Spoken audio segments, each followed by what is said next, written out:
நம்மில் எல்லா பேருமே ப்ரோகாஸ்டினேட் பண்ணிட்டே இருப்போம். ஒரு குட்டி கதை நான் உங்களுக்கு சொல்றேன். ராஜீவ் சொல்லி ஒருத்தன் இருக்கான். அவன் காலையில 6 மணிக்கு எஞ்சி படிக்கணும் சொல்லி ஒரு பிளான் போட்டிருக்கான்.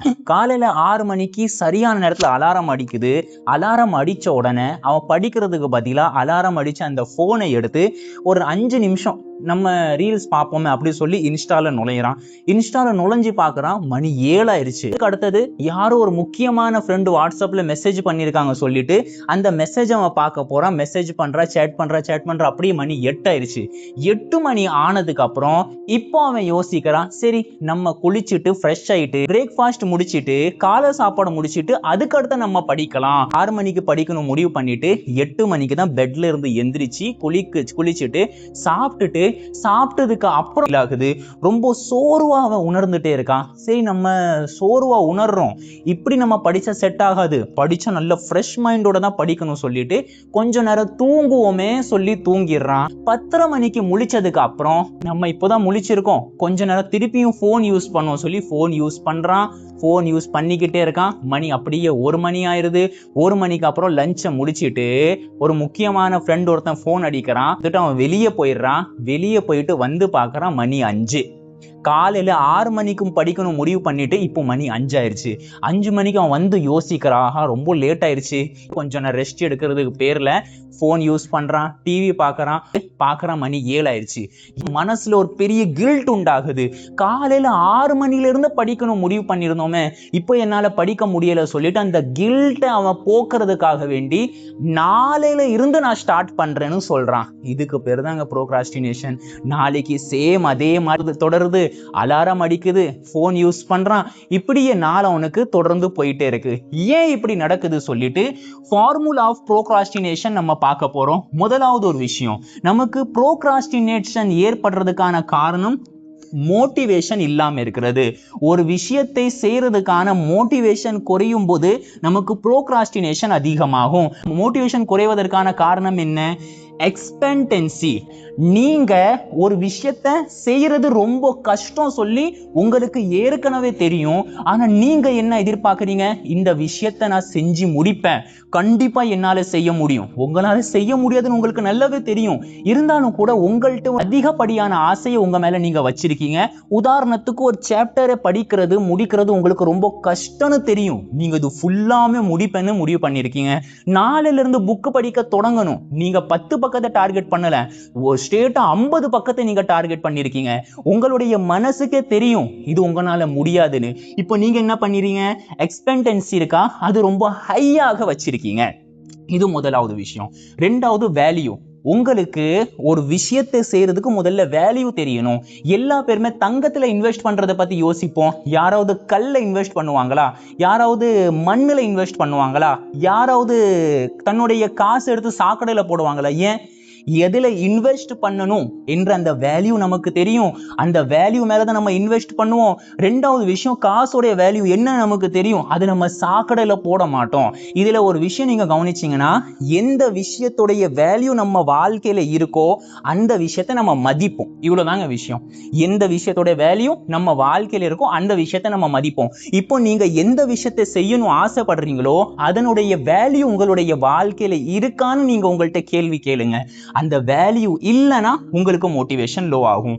ஒன்னு எக்ஸ்பெக்டன்சி நீங்க ஹையா வச்சாலும் உங்களுக்கு மோட்டிவேஷன் லோ ஆகும். ஏன்னா உங்களுக்கு அது நடக்காதுன்னு தெரியும். அதே மாதிரி வேல்யூ கம்மியா இருந்தாலும் உங்களுக்கு மோட்டிவேஷன் லோ ஆகும். உங்களுடைய வாழ்க்கையில இம்பல்சிவ்னஸ் இருந்தா வச்சுக்கோங்களேன், மோட்டிவேஷன் லோ ஆகும். உதாரணத்துக்கு நீங்க படிச்சுட்டே இருக்கீங்க, மோட்டிவேஷன்ல நீங்க எடுத்து படிக்க ஆரம்பிச்சிட்டீங்க.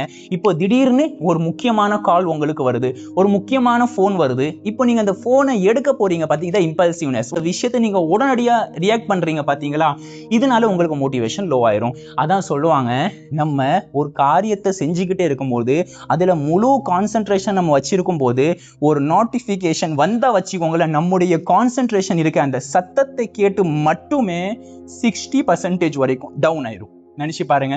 இப்போ மோட்டிவேஷன் குறையறதுக்கு இன்னொரு காரணம் என்ன? இம்பல்சிவ்னஸ். நம்ம உடனடியாக ரியாக்ட் பண்றோம். அதே மாதிரி அடுத்த ஒரு காரணம் என்ன? டிலே. டிலேனா என்ன? நம்ம ஒரு விஷயத்தை அப்புறம் செய்யலாம் அப்படி சொல்லி தள்ளி போடுறோம் பாத்தீங்களா? இப்படி டிலே பண்றதுனால, ஒரு விஷயத்தை நம்ம தள்ளி போடுறதுனால மோட்டிவேஷன் நமக்கு லோ ஆகுது. சுருக்கமா சொல்ல போனா ப்ரோக்ராஸ்டினேஷன் வர்றதுக்கான காரணம் என்ன? மோட்டிவேஷன் லோவா இருக்கிறது. மோட்டிவேஷன் லோவா இருக்கிறது காரணம் என்னன்னா, எக்ஸ்பெக்டன்சி நம்ம ரொம்ப ஹையா வைக்கிறோம், வேல்யூ நம்ம லோவா வச்சிருக்கோம், இம்பல்சிவ்னஸ் நமக்கு ரொம்ப ஹையா இருக்கு. அதே மாதிரி நம்ம என்ன பண்றோம்? ஒரு விஷயத்தை டிலே பண்ணிக்கிட்டே இருக்கோம். இப்போ நம்ம செய்ய வேண்டியது என்ன? எக்ஸ்பெக்டன்சி இருக்கா, நாம் நம்மின் மீது எதிர்பார்ப்பு வச்சிருக்கோமே, அந்த எதிர்பார்ப்பை நம்ம சமமா வைக்கணும். அதே மாதிரி இந்த வேல்யூ இருக்கா, இந்த விஷயத்தை நம்ம செய்ய போறோமோ அதனுடைய வேல்யூ நம்ம இன்க்ரீஸ் பண்ணணும். அதை நீங்க செயற்கையாக நீங்க இன்க்ரீஸ் பண்ணாலும் சரி, உங்கள்கிட்ட நீங்க பொய் சொல்லி இன்க்ரீஸ் பண்ணாலும் சரி, நீங்க இன்க்ரீஸ் பண்ணணும். அடுத்தது இம்பல்சிவ்னஸ், அதுக்கடுத்த டிலே, இந்த ரெண்டுமே நீங்க சமமாக வச்சுக்கணும். இம்பல்சிவ்னஸ்னா உங்களுக்கு ஒரு போன் வருதுன்னா நீங்க போன் எடுக்கவே கூடாது நான் சொல்லல, அந்த போனை சரியான இடத்துல எடுக்கணும். நீங்க இந்த விஷயத்தை டிலே பண்ணணும் சொல்றீங்க, ஒரு முக்கியமான ஃப்ரெண்டை நீங்க சந்திக்கிறது பிரச்சனை கிடையாது, இந்த நீங்க டிலே பண்றது பிரச்சனை கிடையாது, ஆனா நீங்க செய்யாமலே இருக்கிறது தான் இங்க பிரச்சனை. இப்போ நம்ம என்ன பண்ணணும்னா, நீங்க பாருங்க, முதலாவது எக்ஸ்பெக்டன்சி. நீங்க உங்கள்கிட்ட எதிர்பார்த்திருக்கீங்க, நீங்க 50 பக்கத்தை படிக்கணும். உங்களுக்கு தெரியுதானே இது அதிகப்படியான எதிர்பார்ப்புன்னு. இப்போ நான் உங்களை பார்த்து சொல்றேன், ஈட் தி எலிஃபென்ட், ஒரு யானையை நீ சாப்பிடுன்னு நான் சொல்றேன். இப்போ நீங்க என்ன யோசிப்பீங்க? ஐயோ, யானை இவ்வளவு பெருசு, இந்த யானையை நான் எப்படி சாப்பிட முடியும்? இப்படி உங்களுடைய ஆழ்மனம் அந்த யானையை சாப்பிடுவதை கண்டு பயப்படும். நீங்க சாப்பிட மாட்டீங்க, ஒரு எக்ஸாம்பிளுக்கு நான் சொல்றேன். ஆனா நீங்க அந்த யானையை பாட்டா பிரிச்சுட்டீங்கன்னா, இப்போ யானையை நீங்க சாப்பிட்டு முடிச்சிருவீங்க. சிம்பிளா சொல்ல போனோம்னா, நீங்க ஒரு விஷயத்தை முழுமையாக பார்க்க வேண்டாம், அந்த விஷயத்தை பாட்டா நீங்க கட் பண்ணி பாருங்க. நீங்க படிக்கணும்னு முடிவு பண்ணிருக்கீங்க 50 பக்கத்தை, நீங்க 50 பக்கத்தை பார்க்காதீங்க, நீங்க இப்போ உட்கார்றதுல மட்டும் கான்சென்ட்ரேஷன் பண்ணுங்க. எப்படி நீங்க உட்கார்ந்து ஒரு அரை பக்கத்தை படிக்கிறீங்க, எப்படி உட்கார்ந்து நீங்க ஒரு பக்கத்தை படிக்கிறீங்க, அதுல மட்டும் நீங்க கான்சென்ட்ரேஷன் பண்ணீங்கன்னா உங்களோட எக்ஸ்பெக்டன்சி இருக்காது, சமமா இருக்கும், சீரா இருக்கும். நீங்க 50 பக்கத்தை டார்கெட் பண்ணீங்க, ஆனா நீங்க முயற்சி செஞ்சு உங்களால 30 பக்கத்தை படிக்க முடிஞ்சிச்சுன்னா, இப்போ உங்களுக்கு தெரிஞ்சிடும், ஆமா என்னுடைய கெப்பாசிட்டி இருக்கு, இது 30 பக்கத்துக்கு தான், நான் ஃபியூச்சர்ல வேணா 50 பக்கமாக நான் இன்க்ரீஸ் பண்ணிடுவேன் சொல்லி உங்களுக்கு தெரிஞ்சிடும். அதனால ஒரு பெருசா டார்கெட்டை பார்க்காம அதை கட் பண்ணி பாருங்க. ரெண்டாவது விஷயம், 2 minute task. 2 minutes taskனா என்ன? எந்த விஷயத்தையும் 2 நிமிஷம் மட்டும் பண்ணுங்க. இந்த 2 நிமிஷம் பண்றதுக்காக நீங்க என்ன பண்ணலாம்? ஒரு புக்கை படிக்கணும், அதை எக்ஸாம்பிள் வச்சுப்போம். எத்தனை பக்கத்தை நீங்க படிக்கணும் அதை நீங்க செட் பண்ணக்கூடாது. நான் 2 நிமிஷம் படிக்கணும் அது மட்டும் செட் பண்ணுங்க. நீங்க 2 நிமிஷம் படிக்கிறதுல மட்டும் கவனம் செலுத்துங்க. நீங்க ஜிம்முக்கு போகணும்னு முடிவு பண்றீங்க, 2 மணி நேரம் ஒர்க் அவுட் பண்ணணும்னு முடிவு பண்ணி வச்சிருக்கீங்க, கிடையாது. வெறும் 2 நிமிஷம் மட்டும் தான் ஜிம்ல ஒர்க் அவுட் பண்றதுக்கு போகிறேன் அப்படி சொல்லி நீங்க செட் பண்ணிட்டு போங்க. இங்க இருந்து நான் போய் கரெக்டா 2 நிமிஷத்துல நான் திருப்பி வந்துருவேன். இப்படி நினைச்சு நீங்க போயிட்டீங்க வச்சுக்கோங்களேன், அங்க நீங்க 2 நிமிஷத்துக்கு தான் போறீங்க, ஆனா கண்டிப்பா அது 40 நிமிஷமாக மாறிடும். ஏன்னா ஒரு விஷயத்தை நம்முடைய மைண்ட் தொடங்குறதுக்கு முன்னாடி தான் பயப்படும், ஆனா அந்த விஷயத்தை நம்ம ஸ்டார்ட் பண்ணிட்டு வச்சுக்கோங்களேன், மைண்ட் அதுல நம்முடைய எனர்ஜியை பூஸ்ட் பண்ணிக்கிட்டே இருக்கும். நீங்க ஒரு தப்பான காரியத்தை செய்றீங்களா, உதாரணத்துக்கு உங்களுக்கு வாழ்க்கையில முன்னேற்றமே கொடுக்காத நீங்க ஸ்க்ரோலிங் பண்ணிட்டே இருக்கீங்களா, நீங்க 5 நிமிஷம் 10 நிமிஷம் 20 நிமிஷம் 1 மணி நேரம் அப்படி போயிடும் அது. ஆனா அதே நீங்க படிக்கிறதுல நீங்க நுழைஞ்சிங்க வச்சுங்களேன், 2 நிமிஷம் மட்டும் படிக்க தொடங்குங்க, அந்த 2 நிமிஷம் 10 நிமிஷம் மாறும், 10 நிமிஷம் 15 நிமிஷம் மாறும். கண்டிப்பா இது நடக்கும். மைண்ட் என்ன பண்ணுதுன்னா, எந்த விஷயத்தை நீங்க இருக்கீங்களோ அதுல உங்களை அடுத்த கட்டமாக பூஸ்ட் பண்ணும். இந்த 2 minute டெக்னிக் நீங்க வச்சிட்டீங்கன்னா உங்களோட எக்ஸ்பெக்டன்சி சீராயிரும். அடுத்தது வேல்யூ எப்படி கூட்டணும், உங்களுடைய ஒய், ஏன் நீங்க இதை பண்றீங்க இது உங்களுக்கு கிளியரா இருக்கணும். ஏன் இது நீங்க ரீசன் உங்களுக்கு கிளியர் ஆயிடுச்சுன்னா அப்போ நீங்க தானாக அதுக்காக வேண்டி உழைக்க ஆரம்பிப்பீங்க. நான் ஒரு எக்ஸாம்பிள் உங்களுக்கு சொல்றேன். இந்த கொத்தனார் வேலை பாக்குறாங்களே, அவங்க ஒரு நாளைக்கு மட்டுமே 10 மணி நேரம் கடுமையாக உழைக்கிறாங்க. எப்படி அவங்களுக்கு அந்த எனர்ஜி வருது? அவங்க சரியா புரோட்டீனும் இன்டேக் பண்ண மாட்டாங்க, சரியா அவங்க சாப்பிட்டு மாட்டாங்க. நம்ம ஜிம்முக்கு போயிட்டு 2 மணி நேரம் ஒர்க் அவுட் பண்றதுல உடம்புல அசதி ஆயிருது. நமக்கு கரெக்டா புரோட்டீனையும் நம்ம எடுக்கணும், கரெக்டா ஸ்லீப்பிங்கையும் நம்ம ஃபாலோ பண்ற நம்ம அந்த மாதிரி வேலை பார்க்க முடியாது. ஆனா அவங்க அப்படி வேலை பார்க்கறாங்க. ஏன்? அவங்களுடைய ஒய், அவங்களோட ரீசன் கிளியரா இருக்கு. நான் இப்போ வேலை பார்த்து இங்க இருந்து நான் 800 ரூபாய் வாங்கிட்டு போனாதான் என் வீட்டுல உள்ளவங்க சாப்பிட முடியும். இந்த ரீசனை நீங்க கிளியர் பண்ணணும். நீங்க ஒரு விஷயத்தை படிக்கிறீங்க, இந்த படிக்கிறதின் மூலமாக எனக்கு என்ன போஸ்டிங் கிடைக்கும், நான் படிப்பதின் மூலமாக என்ன இந்த சமூகத்துக்கு கொடுக்க போறேன், நான் ஜிம்முக்கு போறேன்னா என்னுடைய ஹெல்த்தை எந்த அளவுக்கு நான் சரி பண்ண போறேன், உடல் அமைப்பு எப்படி இருந்தா இந்த சமூகம் என்ன அங்கீகரிக்கும் சொல்லி அந்த இமேஜ் உங்களுக்கு கிளியரா இருக்கணும். சிம்பிளா சொல்ல போனா ரீசன். இந்த ரீசன் உங்களுக்கு கிளியர் ஆயிடுச்சுன்னா வேல்யூ நீங்க இன்க்ரீஸ் பண்ணிடுவீங்க. நீங்க பொய்யான வேல்யூ கூட ஆட் பண்ணலாம். இதுதான் எனக்கு வாழ்க்கை, இதுல நான் கண்டிப்பா உலகத்திலே பெரிய ஆளா வரப்போறேன், இப்படி நீங்க பொய் சொல்லலாம். உங்களுடைய மனசுக்கு உண்மை பொய்லாம் தெரியாது, உங்களுடைய மனசு நம்பும், அவ்வளவுதான். இப்போ நீங்க இப்படி பொய்யான விஷயத்தை கூட சொல்லி நீங்க உங்களோட மைண்டை நீங்க ட்ரெயின் பண்ணலாம். அடுத்த ஐ, இம்பல்சிவ் டெக்னிக்கை நீங்க என்ன பண்ணணும், சமமா வச்சுக்கணும். எப்படி சமமா வச்சுக்கணும்னா, பிரெயினை பத்தி உள்ள ஒரு ஃபேக்ட் நான் உங்களுக்கு சொல்றேன். நம்ம ஒரு விஷயத்த 25 நிமிஷம் தொடர்ந்து செய்ய முடியும். 25 நிமிஷத்துக்கு அப்புறம் நம்முடைய மைண்டுக்கு ஒரு ரெஸ்ட் தேவைப்படும், ஒரு சிம்பிளா ரெஸ்ட் தேவைப்படும். அந்த ரெஸ்ட் கொடுத்துட்டோம்னா 5 நிமிஷத்துக்கு திருப்பியும் நம்ம அடுத்த ஒரு 25 நிமிஷம் வேலை பார்க்கறதுக்கு ரெடி ஆயிடலாம். இப்போ நீங்க என்ன பண்ணணும், உங்களுக்கு இம்பல்சிவ்னஸ் வருது, உங்களுக்கு முக்கியமான கால் வருது, உங்களுக்கு முக்கியமானவங்கள்ட்ட பேசணும் போல இருக்கு, நீங்க என்ன பண்ணுங்க, 25 நிமிஷம் நான் படிச்சுட்டு இல்லைன்னா 25 நிமிஷம் இந்த வேலையை நான் செஞ்சுட்டு அதுக்கடுத்து அந்த முக்கியமான ஆட்கள்கிட்ட நான் பேசிக்கிறேன் அப்படி சொல்லி நீங்க உங்களுடைய ஆழ்மனசை அமைதிப்படுத்தலாம். இது 25 மினிட் நீங்க டெக்னிக்கை ஃபாலோ பண்ணுங்க. அடுத்த டிலே. ஒரு விஷயத்தை நம்ம ஏன் டிலே பண்ணிக்கிட்டே இருக்கோம், நாளைக்கு பண்ணலாம், நாளை கழிச்சு பண்ணலாம், காலையில இருந்து கண்டிப்பா பண்ணுவேன், அடுத்த வருஷம் 1ஆம் தேதியில இருந்து கண்டிப்பா நான் ஸ்டார்ட் பண்ணுவேன், இப்படி நம்ம சொல்றோமே. ஏன் நம்ம சொல்றோம்னா நமக்கு டெட்லைன் கிளியரா கிடையாது.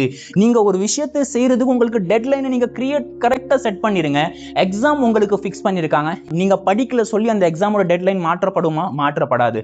அதனால நீங்க என்ன பண்ணுவீங்க தெரியுமா, எக்ஸாமுக்கு ஒரு வாரம் முன்னாடி 10 நாள் முன்னாடி எங்கிருந்து மோட்டிவேஷன் வரும்னு தெரியாது, நைட்ல தூக்கம் வராது, ஒரு நாளைக்கு 12 மணி நேரம் 13 மணி நேரம் நம்ம படிக்க ஆரம்பிப்போம். இதுக்கு முன்னாடி வரைக்கும் 1 மணி நேரம் கூட நம்மளால படிக்க முடியாது. ஆனா இப்போ 13 மணி நேரம் 12 மணி நேரம் எப்படி படிக்க ஆரம்பிச்சிட்டோம், டெட்லைன் கிளியரா இருக்கு.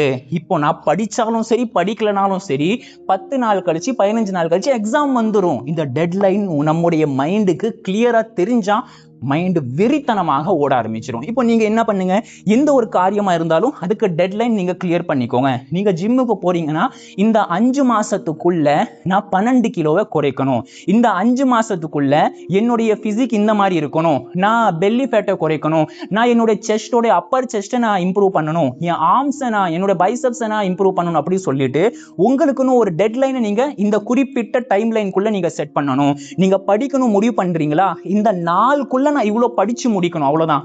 6 மாசம்லாம் கணக்கெடுது, இந்த இன்னைக்கு நாளைக்கு இந்த வாரத்துக்குள்ள நான் இவ்வளவு படிச்சு முடிச்சிருக்கணும் சொல்லி டெட்லைனை நீங்க சுயமாக ரெடி பண்ணுங்க.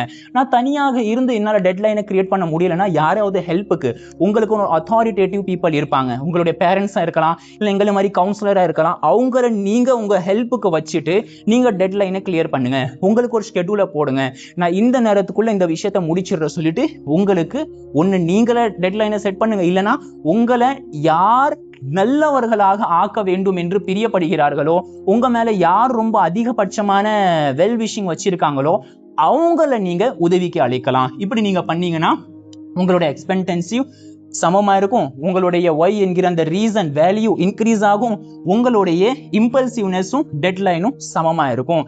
இந்த வீடியோ உங்களுக்கு பிடிச்சிருந்துச்சுன்னா கண்டிப்பா மற்றவங்களுக்கு ஷேர் பண்ணுங்க. கேட்கறது மட்டும் இல்லாம உங்களுடைய வாழ்க்கையில நீங்க அப்ளை பண்ணுங்க. உங்களுக்கு இந்த மெத்தட் யூஸ் ஆச்சுன்னா கமெண்ட்ல வந்து தேங்க்ஸ்னு சொல்லுங்க. பி அவேர், விழிப்புணர்வோடு இருங்க.